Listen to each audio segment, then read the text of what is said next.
ग्रामपंचायतीमध्ये प्रशासक बसून देखील नागरिकांना पाणी पुरवठा केला जात नाहीये।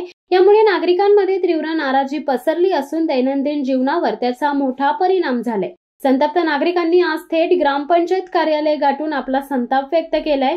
तर प्रशासक व ग्रामसेवक सोमवारी 12 वाजले तरी कार्यालयात अनुपस्थित होते। पाणी विभागाचे प्रमुख विजय भिसे यांनी सांगितले की वीज पुरवठा खंडित होत असल्यामुळे पाणी येत नाहीये। गावातील नळ योजना काही कारणास्तव बंद झाली असून प्रशासनाकडून कोणतीही ठोस उपाययोजना करण्यात आलेली नाही। पाण्यासाठी नागरिकांना लांब पल्ल्याचा प्रवास करावा लागत आहे। स्थानिक रहिवासी उमेश भागीत यांनी सांगितले की ग्रामपंचायतीकडे वारंवार तक्रार करूनही कुठलाही प्रतिसाद मिळालेला नाही। यात कचरा उचलण्याचे नियोजन नाही की रिक्षा टॅक्सी चालक गावात भरधाव वेगाने गाडी चालवत असतात, त्यावर प्रशासनाने नियोजन करायला हवे। मात्र ग्रामस्थांनी प्रशासनाकडे लवकरात लवकर पाण्याचा प्रश्न व इतर सोयी सुविधांचा विचार करून रिक्षा टॅक्सी यांना समज द्यावी अशी पुन्हा एकदा मागणी केली आहे। अन्यथा तीव्र आंदोलनाचा इशाराही काही नागरिकांनी दिलाय।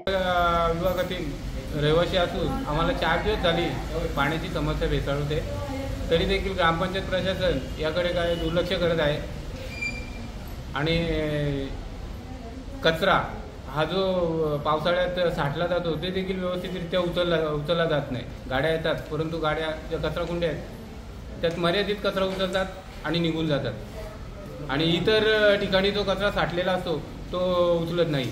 ज्या ग्रामपंचायतच्या महिला कर्मचारी आहेत, ज्या झाडू मारणारे आहेत, ते येतात तिथे झाडू मारतात, कचरा जमा करून जातात, परंतु न उचलल्या कारणाने तो कचरा पूर्ण रस्त्यावरती पसरला जातो। त्यावरती देखील ग्रामपंचायतीने लक्ष केंद्रित केलं पाहिजे।